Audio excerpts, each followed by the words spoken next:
Hello, folks, and we are kicking off Resistance and Spies Week on World War II TV. So 6 shows this week.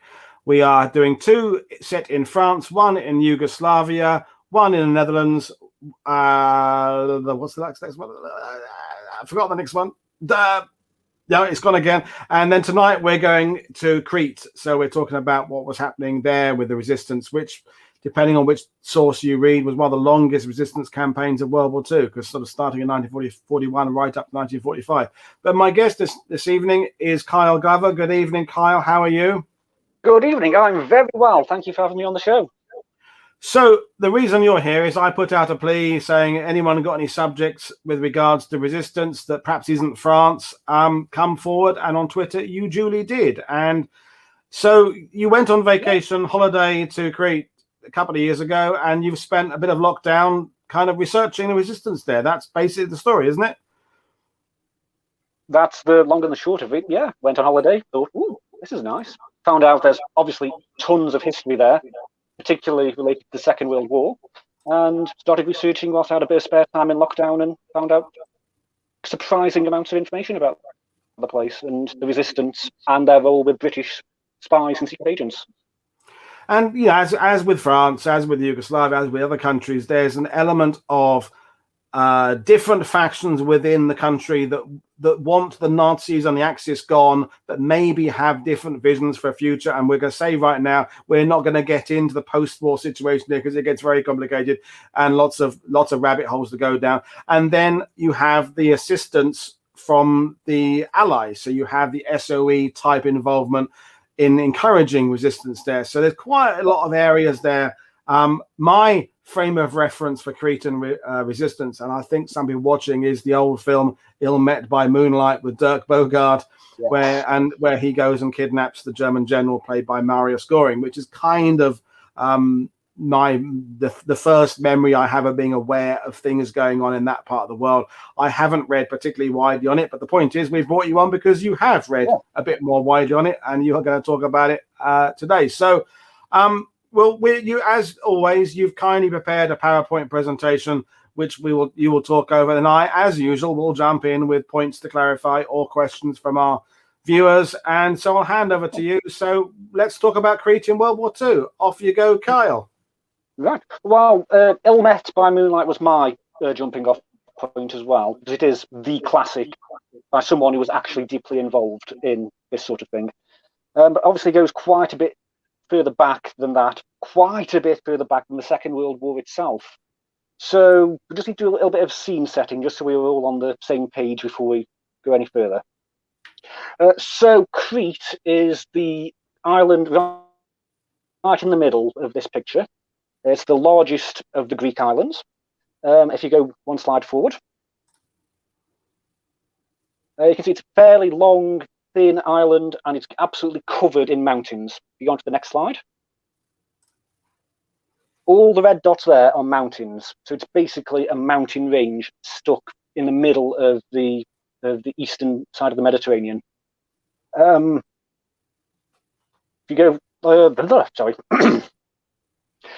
So quite a lot of people live there at the start of the Second World War. It's a largely agricultural country, a lot of olive groves, vineyards, shepherds, that kind of thing. A few large towns, but most people live in small villages, fairly similar to this one. A few houses clinging to the side of the hills and the mountains, going out into the olive groves, and shepherd huts in the hills, just doing their own thing, minding their own business. And I would stress fiercely kind of independent. They're Greek speaking, but it's very much a separate part. It's like Sicily and Italy. They're very, very. It's like the island idea, isn't it? I guess us British are in that same category as well, isn't it? They share a common language, but each of these Greek islands is very, very independent in its identity. Yeah, the Cretans are different to people from Rhodes, who are different to people from Corfu, who are all different from people from the mainland. They speak their own dialect of Greek, where it is recognisable to other Greeks. I do see quite a lot of Britain in Crete, a lot of maritime culture as well, a lot of A long history of piracy, basically. Right. Using lots of coves and lots of inlets and bays they can use to hide ships and attack other fleets. That's partly why it's such a prize for all the different empires I'm about to cover to keep hold of. So if you go to the next slide. First of all, as with everything in Europe, it goes back to the Romans. So Rome conquers the island in the 66 BC, and then they become part of the Greek half of the Byzantine Empire when the western half collapses. You go to the next slide. And then for about 1,000 years, they're part of the Byzantine Empire until the entire island is sold to the Republic of Venice, who start to move in colonists and start building new towns and new fortifications and citadels and that kind of thing. They start to colonize Crete with Italians. And that's kind of when the first serious rebellions start. From here on in, there's just a constant stream of uprisings, revolts, resistance against these outsiders, with varying degrees of success and failure. The big one, though, go to the next slide, is when the island is conquered by the Ottoman Turks. The Venetians kind of made improvements to the island. They built, like I say, new towns, aqueducts, roads. The Ottomans used the island effectively as a tax base, which the locals, as I say, being fairly independent already, heavily resisted. There are dozens of uprisings, and fighting against the Ottomans becomes fairly central to their character. The spirit of it forms part of their folklore, part of their songs, just kind of embedded into the culture. There's a massive uprising at the end of the 19th century in 1898, when they effectively become, they're still technically part of the Ottoman Empire, but they're allowed to do their own thing. They're an autonomous Cretan state with their flag. And then eventually they become part of Greece itself in 1913. So that's it up until about the start of the Second World War. So just to lay the scene, there's this island covered in mountains, covered in bays and coves, full of people who have this intimate history of rebellion and uprising against outsiders. And they've only really been part of Greece, part of their own country, within living memory of the start of the Second World War. So if you're, say, 50 in 1940, you're old enough to remember being under foreign occupation, which goes on to explain some of the things that happen in the Second World War. And also, just to jump in, you know, here in Normandy, people ask Does that us all make about, sense? Is that a quick number? Yeah, no, perfect. People ask us in Normandy about the resistance and was there an active resistance in Normandy? And one of the key things to address is always whether or not there's a place for resistance to hide. And I think the fact you mentioned the mountains earlier is there's certain parts of Europe where there's no point having a resistance because you've got nowhere to go and hide. You can't just be living in a house that jumps. And this kind of island lends itself, especially with piracy and bays and coves and tunnels and caves and mountains and difficult environment to be the kind of place where the locals can, if they've got a tradition of resistance and they've got the means of resistance and they've got a spirit of resistance, it's all sort of setting the seed for exactly what happened, isn't it? Exactly. It's an ideal territory for resistance. I was going through my old holiday photos to try and find examples for this, and there are mountains in every photograph. That's outdoors. It's all uphill. So the Second World War starts, obviously, and this thing happens on the 20th of October, called No Day. Now, Italy had its own sort of territorial ambitions, fairly similar to Germany, their own idea of living space. They wanted to go and conquer parts of other countries, become their own empire again. They've recently conquered Albania without much of a fight. They conquered Ethiopia fairly easily.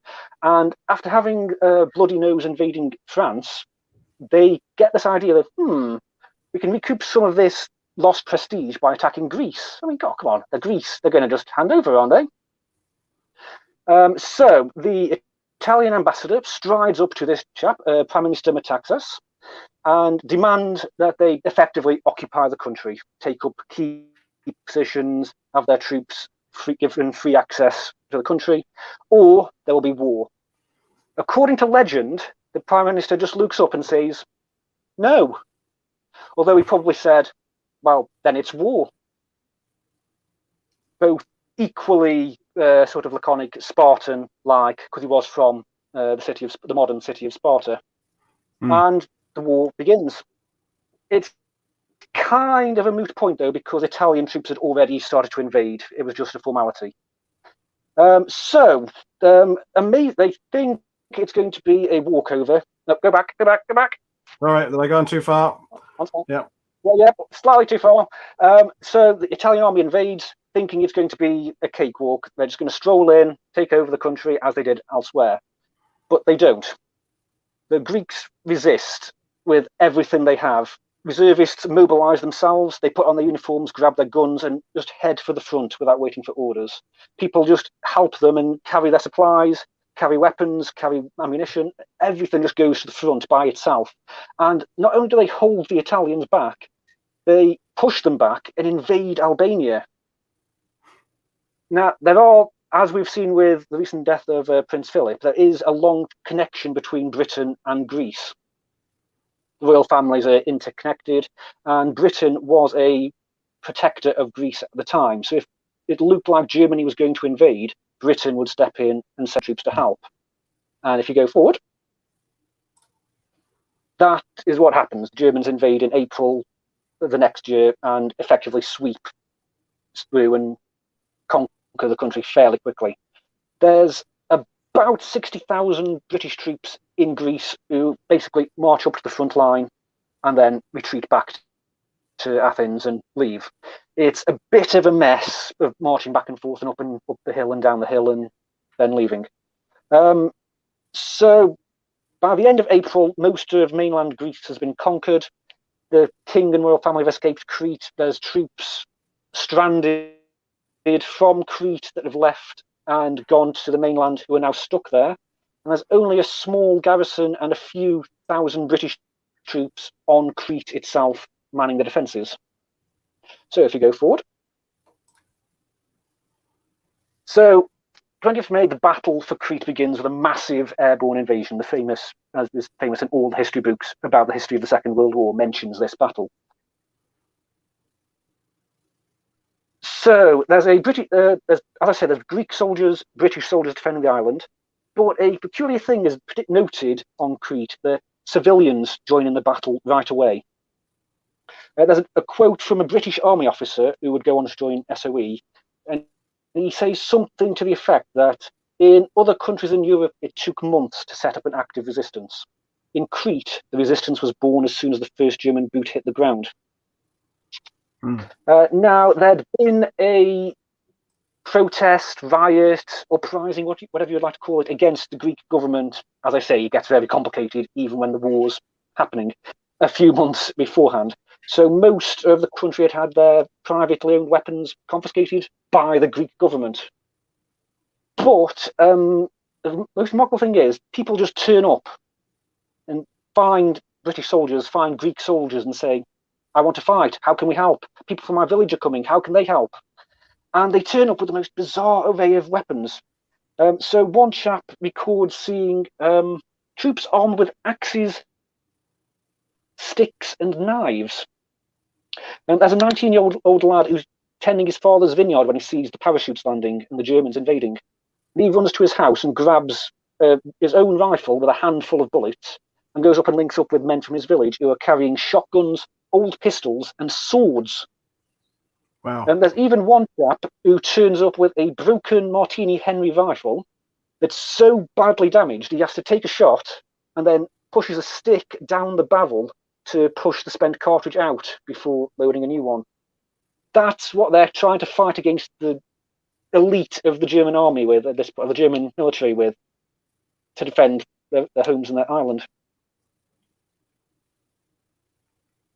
So it starts practically right from the beginning. But you can imagine, if I'm just going to jump in here, if you're a British officer and you're seeing this, it's really great that there's enthusiasm amongst the population for this. But at the same time, it could end in absolute disaster if of civilians start running down on German paratroopers with sharpened sticks, and it's just going to end in one way. So it Yeah, you don't want unenthusiastic locals, but you don't want them so enthusiastic that they're just going to all get killed in some headlong, desperate charge because they don't want to see their country occupied by the Germans. So exactly. it's an organizational issue for the British and the Greeks and the government people who are like, we thank you very much for being enthusiastic, but let's just kind of think this through. Yes, this does actually play a major role in what SOE does later in the war, but I'll get to that later. Yeah. But yes, there's absolute courage and almost suicidal bravery shown by just these ordinary people. These aren't soldiers or spies or secret agents. These are just farmers and teachers and cobblers. If you go forward to the next slide, there's an excellent book called Crete 1941, The Battle for Heraklion, or some combination of that. It's printed on the cover in that weird way books are these days. Yeah. There's an account from a British soldier who, having taken cover under a table from the initial bombardment, looks out the window and sees, this isn't an air raid, this is an invasion. So he runs out into the street and boom, a dead paratrooper drops down dead in front of him. He's been shot dead as he's falling. He looks ahead and boom, another paratrooper lands on a garden wall just in the street ahead of him. So, quick, we can get him before he's out of his parachute. So as they run along the street, suddenly there's a scream as this paratrooper is yanked down behind the garden wall. They burst through the garden fence, see what's in front of them, and they're confronted with an absolute horror show. What has happened? The paratroopers landed on a garden wall, and a Greek housewife has seen him, pulled him down, and slit his throat with a kitchen knife. Now, think of that from that woman's point of view. Yeah. She's minding her own business. There's an air raid, and then a German paratrooper lands in her garden, and her first thought is, we have to fight. And that's the kind of people who form these resistance groups.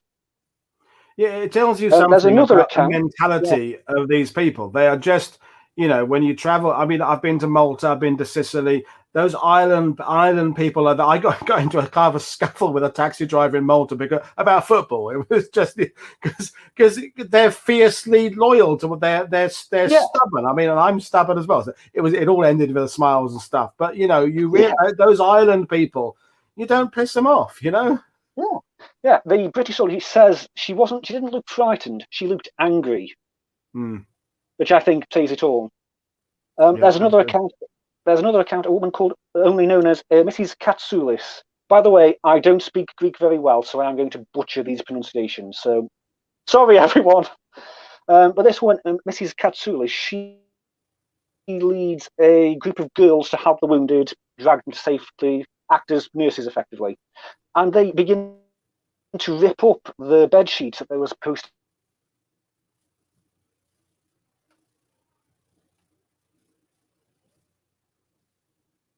be their wedding dowries. We are going to be slaves. Again, that sums up the mentality of these islanders. The pictures are chosen. This is sort of the traditional dress of the time. They wear fairly distinctive clothes on Crete. I don't think this is the picture of any of the people I've mentioned, but they're just good examples. Yeah. So if you go to the next slide. So there's an incredibly brave fight up against the paratroopers and German troops coming in by boat. They hold on for days and days, but they just can't do it. The Germans managed to get a finger grip hold on an airfield, and they can bring in more troops and supplies from there. And once they've got that foothold, they just can't win. The Allies have to retreat down to basically a very small fishing village on the south coast called Swansong. If you see this map, it's about 40 miles. But if you go to the next slide, it's down there. That's 40 miles pretty much directly over a mountain, the White Mountains on the western side of Crete. There is a road, but it's a road over a mountain. And if you go to the next slide, down to from one side of island, over a mountain, down to this tiny fishing village. There's not much there even today, and there was even less there during the war. Yeah, there is a small harbour, and there's also caves dotted around the coast that men take shelter in whilst they're waiting to be evacuated. As has been mentioned, it's very similar to Dunkirk, just streams of troops just coming in, dropping equipment on the side of the road, throwing their rifles away, just driving cars and lorries as far as they can go and leaving them parked diagonally across the road, anything to slow down the Germans before they can get there. There is a rear guard of commandos, but they're being pushed back as well. It turns into just a full retreat, not a withdrawal. As with Dunkirk, quite a lot of troops do make it off the island, about 16,000, but there's still thousands left behind. So just to match up on my own side of things. If you go to the next slide. Now they're basically given three options. Some of them manage to escape in landing craft that they commandeer and sail all the way to Egypt using sails made of blankets and bootlaces. Some take to the hills and try to link up with resistance, be taken by locals, throw themselves on the luck of surviving in the wilderness. And many hundreds of others are taken prisoner and marched back over the mountain into fairly horrible POW camps. There's not really the resources or facilities to house them in what we think of, like, say, from The Great Escape or films like that, in neat wooden huts. They're just left out in the open with a barbed wire fence around them, in obviously fairly hot, terrible conditions, not much food, not much water. The Germans themselves are running out of food and water, so there's barely enough to go around for the prisoners as well. Fortunately, again, the locals step in to help.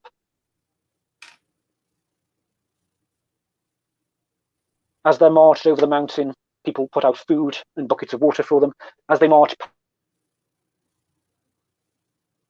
they, as I say, are running out of food, running out of water, and under cover of darkness, they notice packets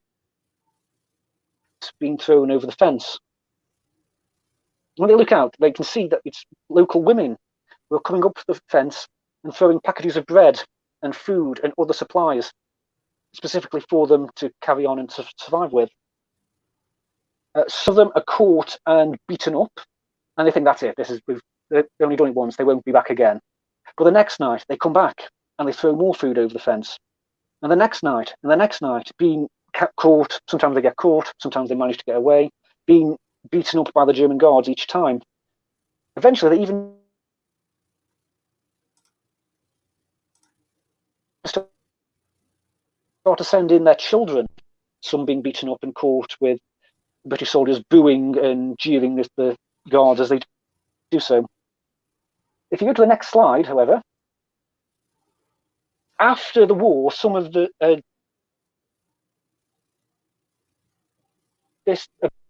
girls who had helped him, and they'd managed to survive the war. Your audio is breaking up a little bit now, unfortunately, Carl. It started okay. The last couple of minutes, it's been breaking up a lot. Yeah. I'm sorry.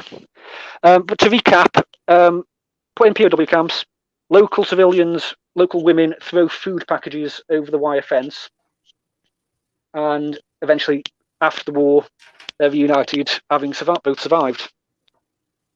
That's better. Good. Yep, good. So if you go on to the next slide, this is what becomes of the soldiers who tried to flee into the mountains. Now, there's a monastery, the monastery of St. John the Theologian, a bit further south, another 20 miles or so down the coast. Some of them take the hills and are taken in by random families, by hiding caves, but quite a few men make it to this monastery. If you go to the next slide. And the assistance to war for the British, is it simply because we're also fighting the Germans? It's not like there's any long tradition of camaraderie between the Cretans and the British. It's just because we're showing we don't like the Germans either. Is that it? It's a bit of both. It's a bit of both. When Crete became its own separate state, the great powers of Europe did help them to achieve that. Right. Britain and France in particular. But there's in Greece and in particularly in Crete, there's another long tradition of hospitality. So yeah, so we're the guests. So Think therefore, back to the Odyssey, this idea of being, we were their guests, so they have to take care of us, and that kind of thing. And as I said, there's links between Britain and Greece in other ways as well. It's interesting that it's a monastery, because you tend to think of monks as being sort of pious and thou shalt not and all that kind of thing. But in Greece and in Orthodox Greece, they were leaders of rebellions previously. They were the centre of resistance in their own monasteries and leading the fight against the occupiers. The picture I used as an example for the occupation by the Ottomans was a monastery that rebelled against the Ottomans and then blew itself up rather than surrender. Wow. So there's a long tradition of priests and monks helping with the fight. So in this monastery in particular, in Preveli, there's about 200 British soldiers hiding in the buildings or in the hills around. The monks are providing them with food, with water, with basic supplies, keeping them going. If you go forward another slide, there's a modern memorial to the abbot who arranged all of this. I'm not even going to attempt to pronounce his name, but it's something like WW2. Sounds okay to me. And he arranges all of this, and he also, he sends food and supplies out to the hills, but he also sends food and supplies to the Germans, not because he wants to, but because he needs to keep up this ruse that they're on the German side. And something quite miraculous, and there's suddenly a British Royal Navy officer in full uniform standing at the gate. And he's been sent in on a submarine to find what's happened to all these British soldiers that are left behind. A chap called Commander Hubel. And so they gather up all the men, they try to arrange to get them off the island, but there's a problem. The only bay that's big enough to get a submarine in for long enough to get all the men off has a German spotlight position looking for this kind of thing. So the abbot makes up a parcel for them to send to the lookout post, full of cheese and bread and lots and lots and lots of wine, knowing that the Germans will love this gift, drink all of the wine, and be too drunk to notice that there's a shipload of escaping British soldiers sneaking out to a submarine. So that's some examples of some of the resistance during and immediately after the Battle of Crete. Yeah. So maybe try hold just before we go any further. Try maybe holding the microphone again, because it was popping out again then a bit. Hello, yeah, is that better? I don't know if it's the internet or the microphone, but it's kind of just dropping out every now and then. Just try again, holding it a bit holding it maybe. Okay, I'll try doing it like this from now on. So if you go to the next slide, this is a chap called John Pendlebury, and we need to start talking about the British involvement with the resistance. Now, Pendlebury is a brilliant archaeologist. That's his job, that's his background, that's his training. But he's lived in Crete for years.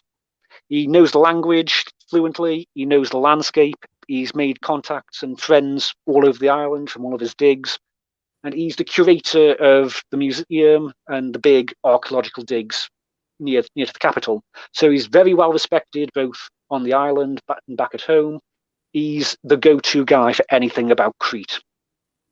And he knows this history. He knows their long tradition of fighting against occupiers, against invaders. And he knows if the British help, they'll be able to hopefully hold back the invaders when the war comes.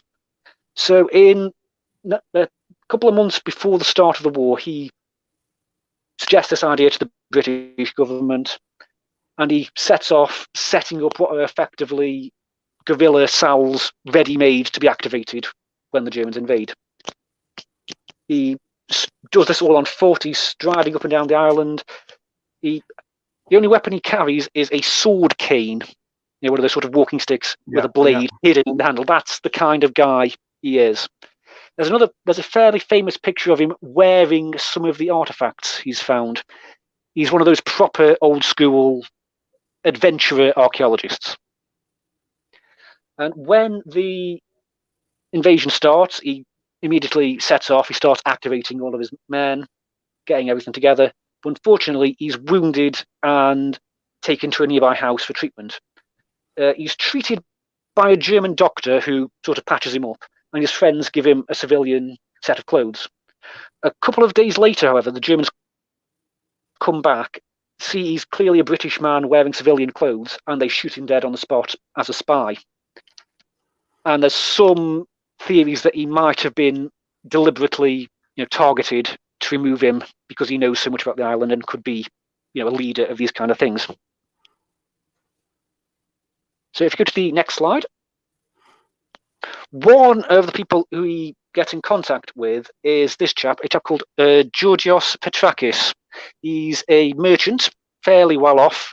He's known by his codename of Selfridge because his olive mill is basically the largest company on the island, sort of like a in-joke sort of jibe towards him. When the battle starts, he's one of those people who's fighting with sticks, with knives, with rusty old guns. And when the battle is lost, he makes sure his family's off the island and then heads to the mountains to form a guerrilla cell. And in Crete, if you go forward one slide, in Crete, these are known as Andartes, which means something along the lines of guerrilla, freedom fighter, rebel, that sort of area. And they're effectively under control of powerful, influential, charismatic individuals like Petrakis, who form a nucleus of loyal men, and people come and join, leave, come and join and leave, and sort of fluid bands of resistance fighters, basically. They've got a mix of weapons, as you can see. These ones are carrying German rifles, machine guns, and grenades. Some of them are equipped with British weapons. Some of them are carrying their own weapons from home. It's fairly loose, quite similar to a medieval knight's retinue, sort of providing weapons, food, supplies out of his own pocket. Mm.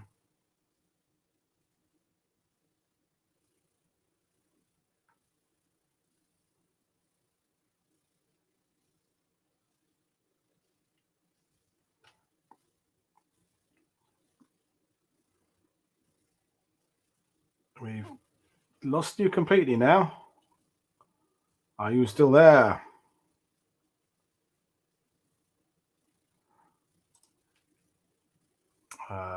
We'll try and bring Kyle back in a second. He seems to have dropped out. Bear with us, folks. Technical difficulties.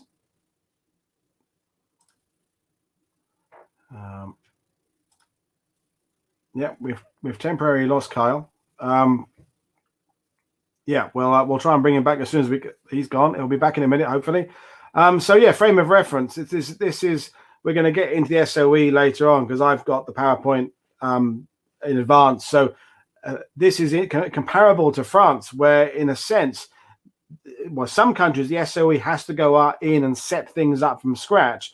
But what we're learning from Crete is that the Cretans have got to set their own cells up themselves, and it came into a question later on of the SOE coming in to make things better, to kind of organize it further. So yeah, so apologies for the technical difficulties. We haven't had that for a while on World War II TV, but every now and then it happens. So I'm hoping Kyle will come back in and we can continue, which will be nice because there's only so much I can talk on my own. We will see what happens. But yeah, in terms of what we got coming up this week, I'll carry on with reminding you what we've got coming up.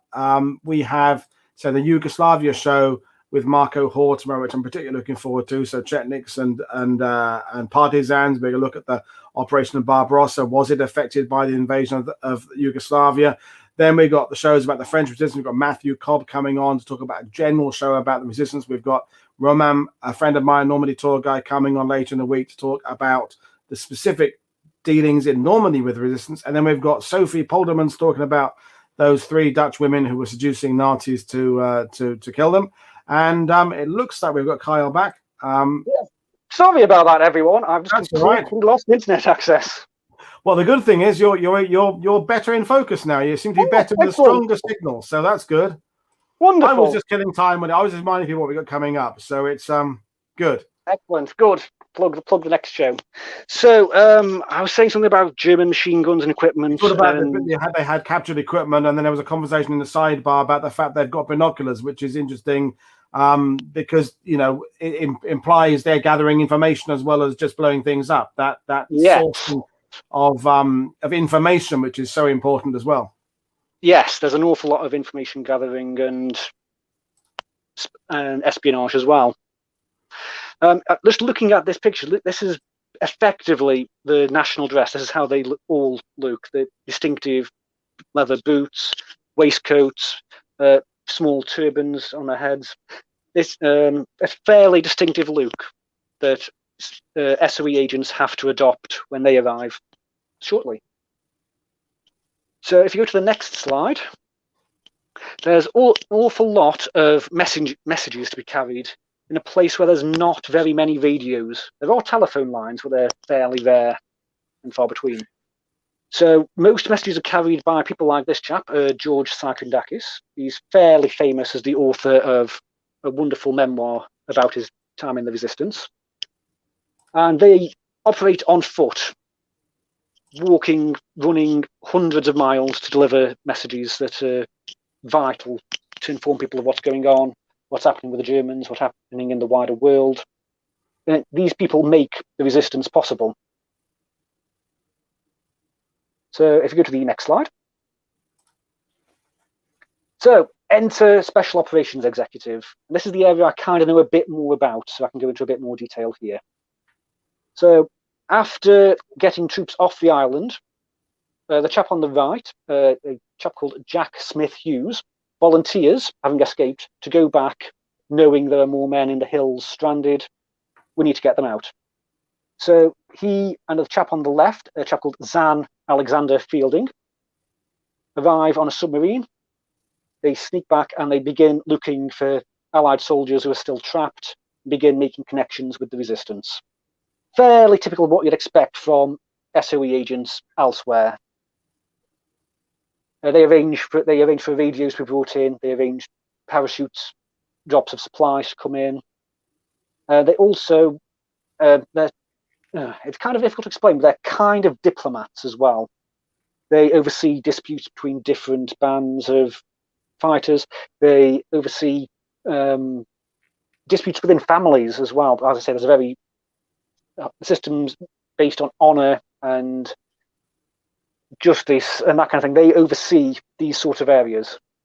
So it's and I guess just assessing the situation for the Allies behind there, just assessing, the strength, the usefulness, the rivalry, the politics behind it. That's what's going on in Yugoslavia. It's what's going on in France. It's what's going on around it's the SOE and the Allies kind of just checking out exactly how useful this force could be. Yeah, what is the lay of the land? Is it worthwhile spending resources in this area?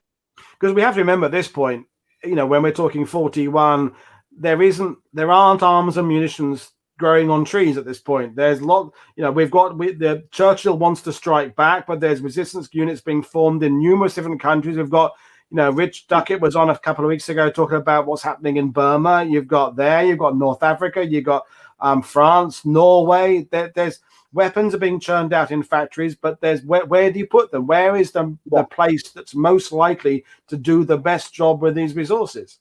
Yes, there's a lot to do and not much to do it with. Exactly. But there's an awful lot of people who know, similar to Pendlebury, who know Greece, know Crete, know the language, and they're available to sort of be sent in various ways. So if you go to the next slide, the chap on the top right is Thomas Dunbabin. He's top left. He's a lecturer in archaeology at Oxford. So he speaks Greek, he's written books about Greece, and he's sort of sent in to oversee things on the ground. He's the field commander, if you will, making the decisions and organising everything else. He's in charge of most of the diplomacy, but his role is also to provide effectively relief and aid to the locals.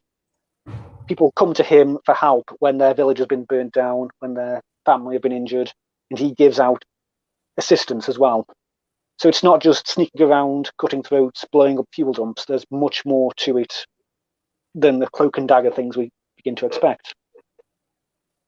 The chap in the middle, he's another student at Oxford studying archaeology. He accidentally volunteers for SOE because he hears they need volunteers who can speak Greek. So he says, yeah, I can speak Greek, meaning ancient Greek. Right. Yeah. And he only finds out they mean modern Greek when he's already in and being trained to blow stuff up. If you go to the net, there's about 20 officers from SOE in Crete and about 20 other ranks, sort of radio operators and assistants and that kind of thing. So it's not a large force, and they're never really all there in one go. They come and go and leave and arrive sort of as the mission requires. But absolutely towering over SOE in Crete is this chap, Patrick Leigh Fermor, who many people have heard of from his travel writings and his later life, but he's a secret agent deeply involved in Crete. Effectively, his entire life up to this point is setting up to be an SOE agent. He's been kicked out of every school he went to because he's naughty, academically gifted, but naughty. He doesn't take orders very well. And he keeps being packed off to places that teach him engineering and mathematics when he wants to know about languages and history, which makes him very useful when he's interested in these areas later. He also walks across Europe on foot from one end to the other in his late teens. So he's used to begging and borrowing and asking for people's sofas to sleep on for the night. Can I sleep in your barn? Can I have some water from your kitchen sink? He's got experience living fairly rough and convincing people to help him. And he's absolutely everywhere in Crete. And he writes multiple reports. He's running here and there, setting everything up. And if you go to the next slide, he has I've been scrabbling around trying to summarize what SOE are up to in Crete. And he himself then actually wrote what they're up to himself. So as we noted, it's providing information for raids from the RAF and special forces. It's sabotaging things, providing relief and keeping up morale. Also important, that doesn't really come up a lot, is providing propaganda. The chap who I mentioned who accidentally joined SOE was in charge of propaganda and sending in leaflets and radio messages and just scrawling slogans on the wall just to attack German morale, keep them from being as effective as they can. He's also in charge of leading these bands of guerrillas, not so much leading them as telling them what to do, but sort of helping things along. What do you need? What can we do to help? What do you need? We can provide it. We'll provide you with weapons, equipment, getting people out for training, sending them back in, those sort of things. And if you go to the next slide, he also gives an overview of the kind of people who are these resistance fighters. So he says there's about 5% of the population who are pro-German for various reasons.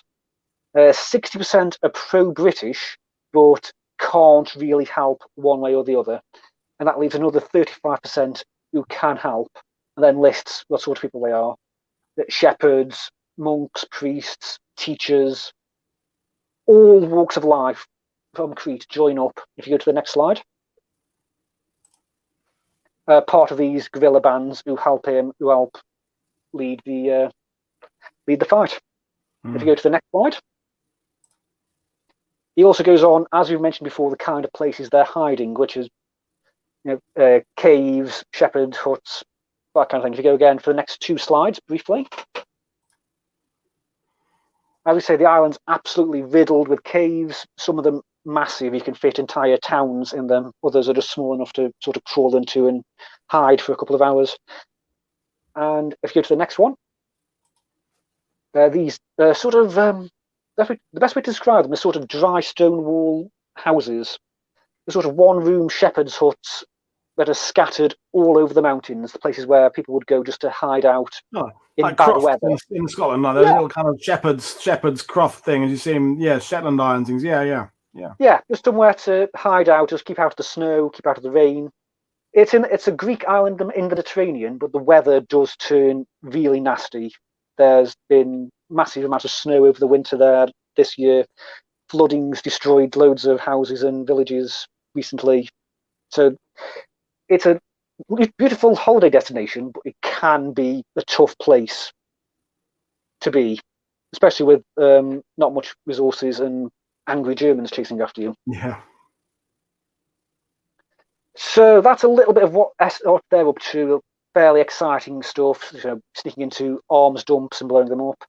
There's liaising with special forces to attack airfields, attack supply dumps, attacking German bases and German soldiers. Everything you'd kind of expect from SOE, from resistance fighters in other parts of Europe. But it does all come at quite a nasty cost. You go forward 1 slide. The Germans respond, as they do in other places, with incredibly brutal reprisals. This is still photographs of a village called Condamari, dated the 2nd of June 1941, almost immediately after the invasion was over. The Germans had only just conquered the island. They gathered everyone up into the town square and announced that several people from the village had been identified as mutilating the corpses of German soldiers who were taking part in the invasion. Obviously, they were fighting with knives, fighting with axes, and then bodies left out in the sun for quite a while. It's all going to get nasty and gooey and unpleasant, which some of the Germans confused with mutilation, with torture, that kind of thing. But it was known by the weather, about the local fighting techniques, and things like vultures and eagles had also populated the island, pecking corpses and that kind of thing. So it was known that these people weren't really responsible, but they had fought and resisted the invaders. So if you go to the next slide. We know from the Germans in other parts of Europe, sometimes they are looking for a reason. They're looking for that reason to come down heavy. So even if there's a slight chance these bodies were mutilated, they can say, oh, well, they were. It's their reason for imposing greater restrictions, punishing. It's the standard Nazi ploy, isn't it, to be fair? Yeah. I was trying to be fair to them, but they're just out for blood. They just want to go and kill some people. They just want to. These are the elite of the German military, and they've sort of been shown up by these farmers and shepherds. So there's a sense that they just want to go and show them who's boss. So as you can see, most of the younger men are rounded up and taken aside. The older people and the women and children are sort of led away and kicked out of their own houses and villages. If you go to the next slide, I won't show. There is photos of the actual execution, but obviously, for the interests of keeping this friendly, I won't show them. But there's absolutely no doubt who the people carrying out this massacre are. These are paratroopers. They're not the SS or the Gestapo. These are soldiers. Yeah, distinctive helmets, smocks, uniforms. You can tell who these people are. These photos are actually taken by a German propaganda German propaganda photographer. He was a member of the Nazi Party, but became steadily more disillusioned when he started to see what it's actually all about. And he's one of the people who said, "No, this isn't torture. This isn't mutilation. This is just birds and stuff." But he knew what they were doing was wrong, and he knew how it was going to go down. So he kept taking photographs of the soldiers, of the people they were shooting, of them standing over the corpses and finishing them off with pistols, because he wanted there to be a record of what was done, with the intention of smuggling them out and there being war crimes trials after the war. So even on the ground, there were people who knew what was happening. They knew this wasn't right, but it happened anyway. If you go to the next slide, this happens throughout the war. Whilst everywhere the Germans are occupying in Crete, there are massacres and reprisals and brutality. A proclamation is issued that for every German that is killed or wounded, 10 of the locals will be taken and shot or executed in revenge. Apparently, the German governor of the island watches these executions happening because he's fascinated with how courageous and brave the Cretans are, even in the face of death, singing their traditional songs, even as they're being gunned down. But this chap, it's called Manoli Banduvas. He's a fairly prominent leader within the resistance. Again, fairly distinctive clothing. You can tell he's from one of the locals, shown here posing with British and Italian weapons. Now, after Italy joins the Allies, again, he has this daft idea that the British are about to invade Greece as well. He's taken in by all the sort of deception missions, things like Operation Mincemeat and things that have been happening in Greece to convince the Germans that Italy wasn't going to be invaded next. And he sort of buys into that. No one told him, hang on, it's just a ruse, don't do it. And if you go to the next slide,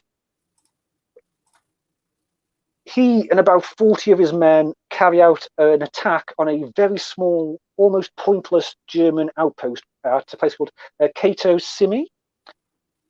There's only 2 or 3 Germans in there, but they attack the outpost, kill the Germans, and make off into the hills. The Germans obviously send men in to investigate. And if you go to the next slide, they are again ambushed as they march up this road. It's a fairly ideal ambush spot, as we were talking about earlier. Steep road, hills on either side. They march up the road and are basically just attacked from all sides and effectively wiped out. So he thinks, Banduvas thinks this is going to be it. This is the uprising. We'll begin the kicking out the Germans, and I'm going to be a hero. Unfortunately, the British don't arrive to help, and the Germans come back in force. Go forward. The governor of the island is then this chap called Friedrich Wilhelm Müller, and he's given the title the Butcher of Crete for his brutality. And he just orders mass reprisals. A village nearby is burned to the ground. 500 people are executed on the spot. Another 200 people are taken as prisoner. A dozen other villages are burned to the ground.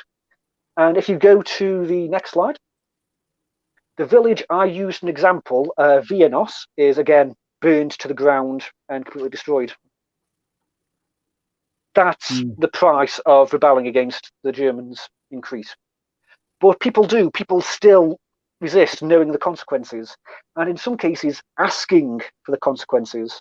When the German relief party is ambushed, prisoners are taken, and a prisoner exchange is negotiated with families of the hostages coming to negotiate. And their families say, don't do this, don't give the Germans back, because they know all your faces, they know where you're hiding. Please don't give in. So even knowing their own families are going to be killed, they want the resistance to carry on and continue. Wow. Well, this is that thing where if you punish people too much, all you end up doing is creating the martyrdom effect. Yeah. That just galvanizes the spirit. They happened in the Czechoslovakia with Liditz, didn't it? They wipe out a city and Hitler goes, oh, that's it. We'll just all it does is just piss. Tragic event, but it reinforces that these people are worth fighting against because they're bastards. They're assholes. They are evil. And so they are the bad guys. There's no doubt about it. And what I'm interested in, folks, we're stressing when I was talking to Carl before we started going. This is a beginner's starting point to understand Crete, because lots of these things could go down, have a show in their own right. I mean, but it's a taster, and I think what's interesting is for the people watching this, people like Scott and Willie and things. We kind of know a bit about the resistance as a general occurrence in Europe, but we kind of don't realize how different it was from place to place. So in France, for example, we got 2 shows in a week about France. Units are resistance units and SOE cells are being broken all the time because of double crossing, and the French circuits being broken by German double A, this, that, and that. So that's a real headache in France. Here, it's, you said at one point about 20 SOE people there on the island, so they all know each other. It would be very hard for a German to break in to that, German double A.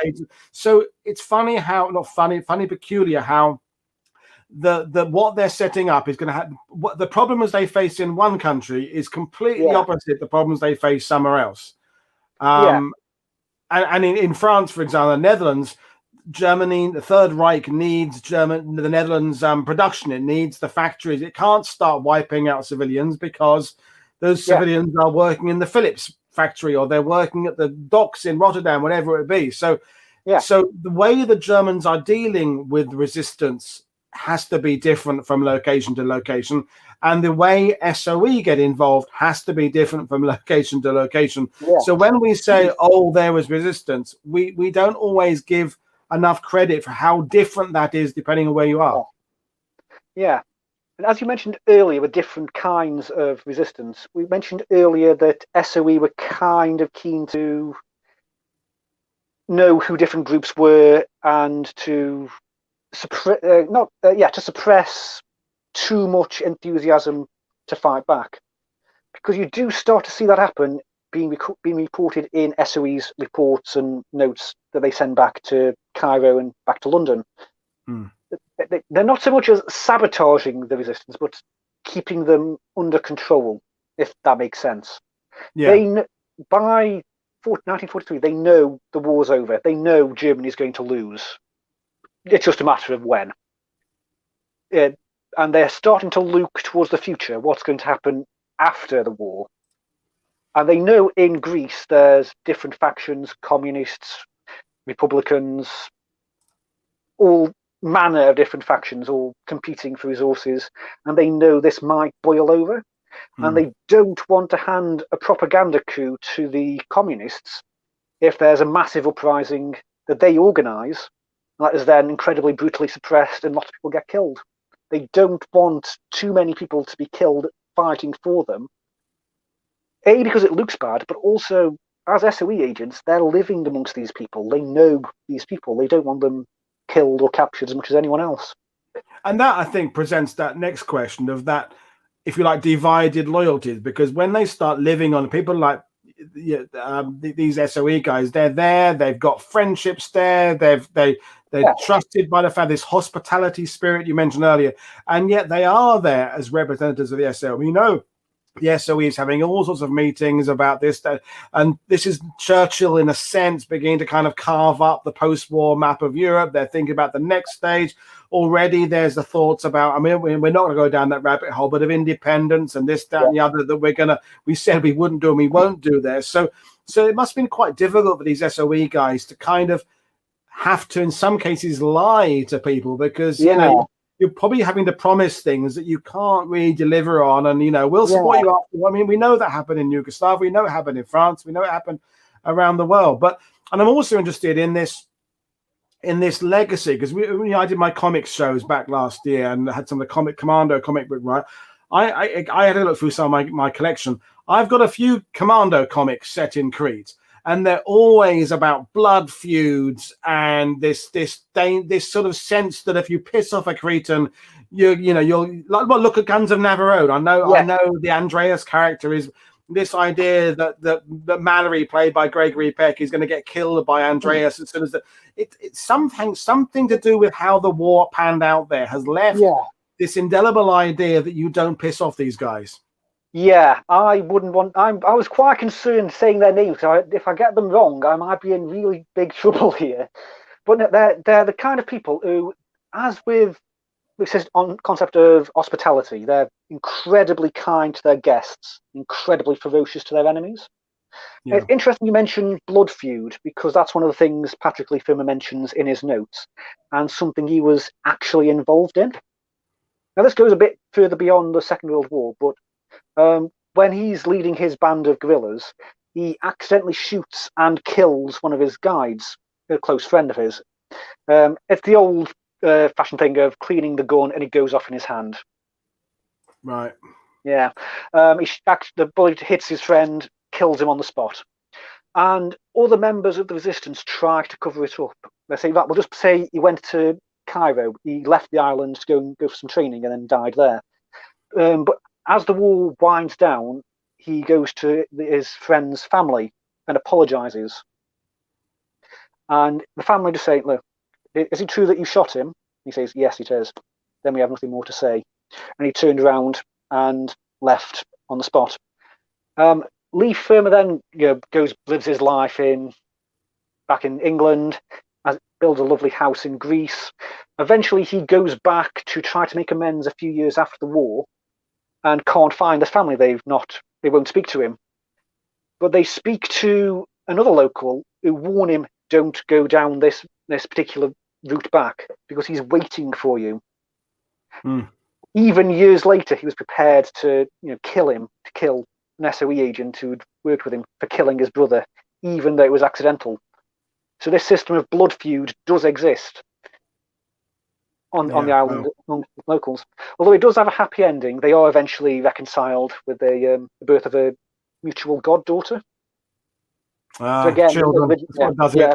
The joy of seeing babies. So we've got a couple of questions before we kind of bring things in. So one is Tim Sampson is asking there about essentially, did the Germans have to reinforce the island? Did they end up sending more people there to deal with it? So therefore, I suppose the question is, on a larger scale, did the resistance activities in Crete have a draw on the German war machine that caused them to spend more people there than they should have done?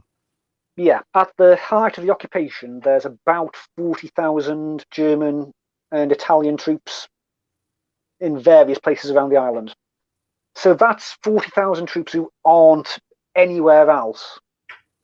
Yeah, that's about 3 divisions worth, isn't it? Yeah, thereabouts, in various combinations.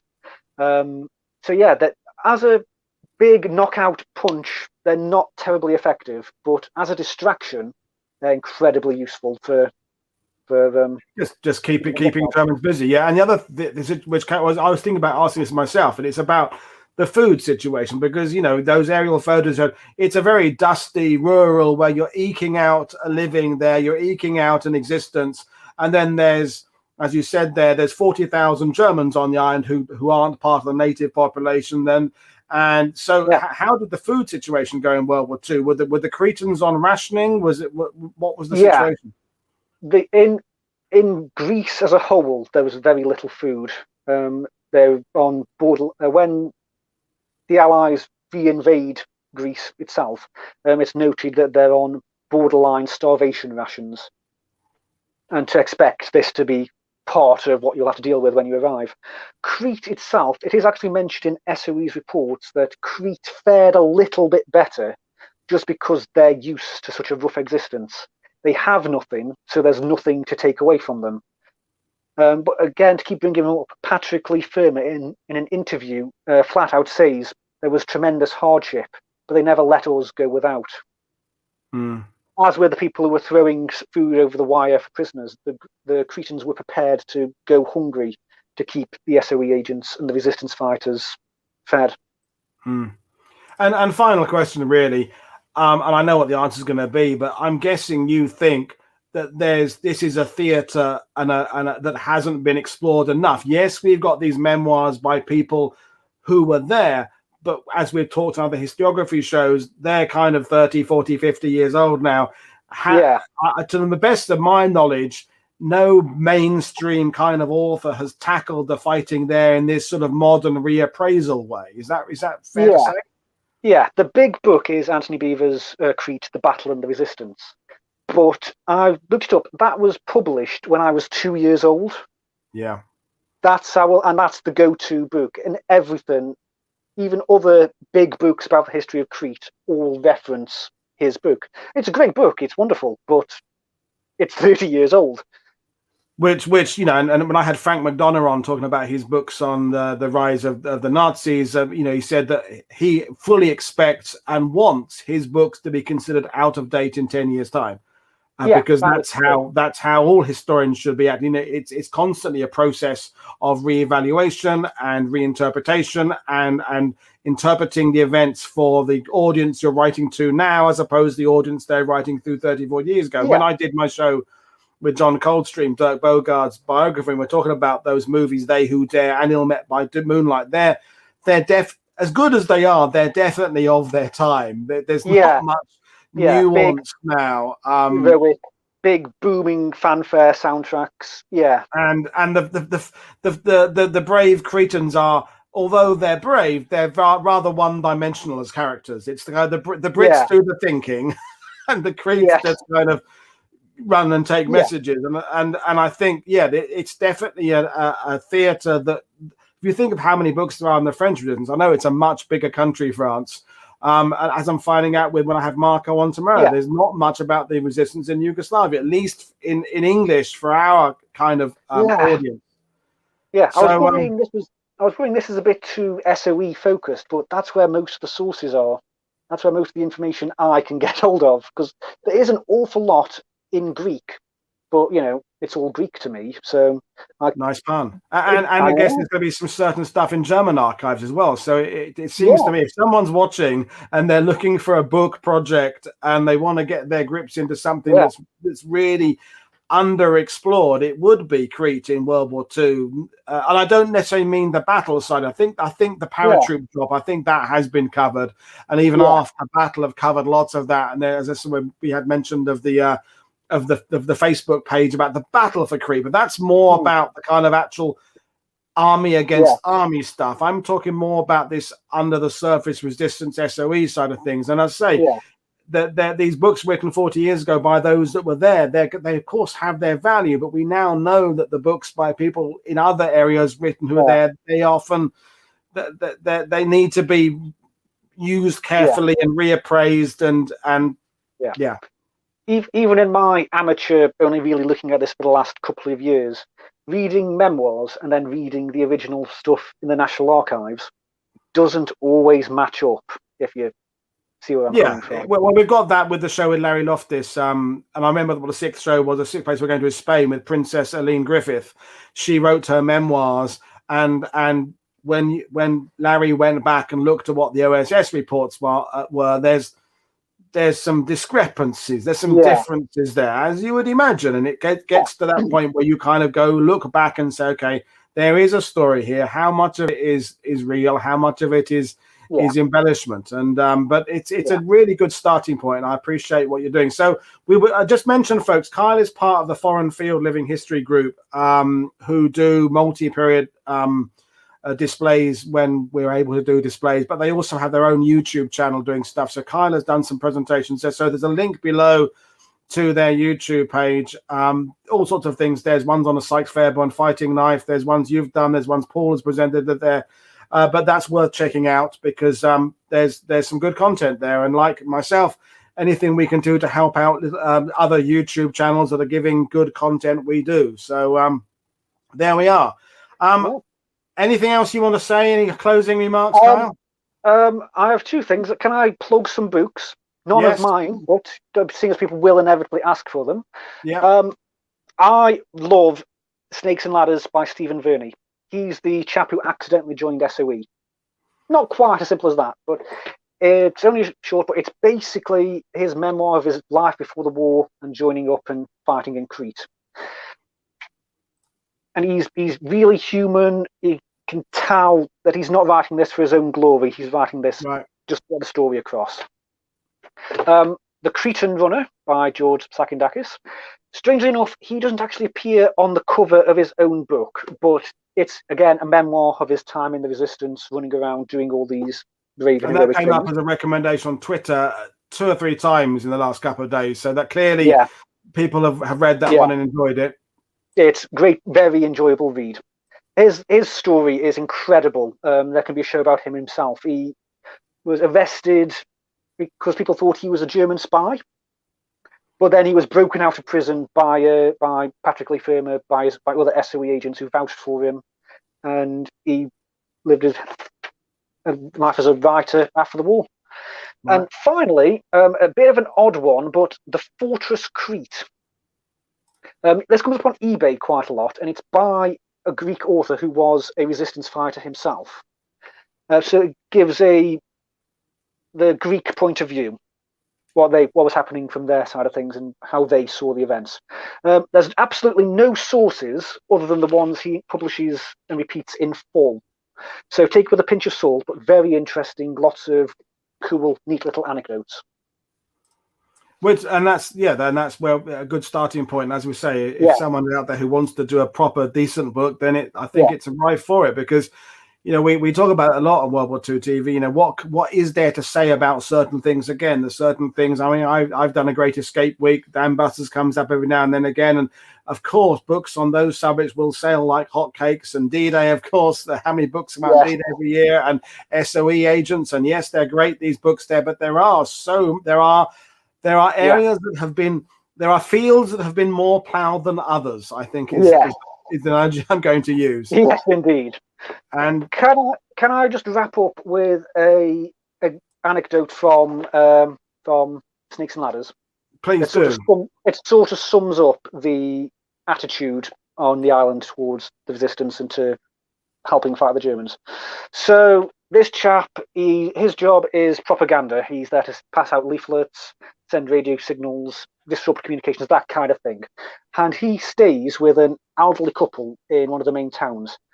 And their sons managed to escape from the island. They're in Cairo.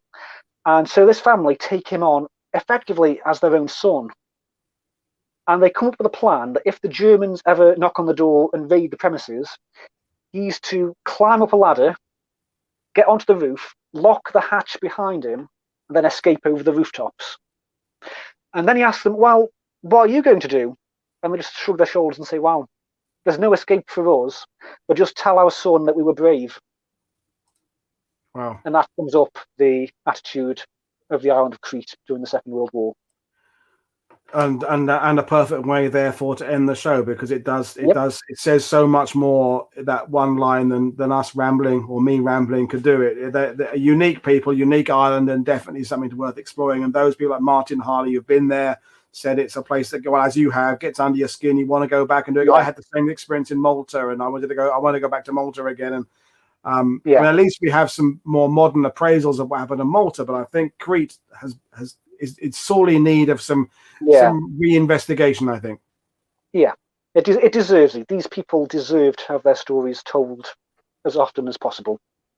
Super. Right, well, I will come back and say goodbye to you in a second. I'll just remind people what's coming up. So don't forget, folks, tomorrow evening, we're off to Yugoslavia with Marco Hoare about the Chetniks and partisans. So same kind of thing, a kind of an overview of what was happening in that theatre. And I'm particularly looking forward to that one, as I was tonight, because they're areas I don't know much about. And I want some of the mythology that I probably have in my head corrected. So that'll be good for tomorrow. And then, of course, we're going on with Matthew Cobb and Sophie Poldermans and the other guests I've got this week. And then after that, next week, it's Italy week, although I'm getting a bit ahead of myself. It's Resistance Week right now. But anyway, thank you very much for joining us, Kyle. As I say, the links to the Foreign Field Living History Group are in the description below.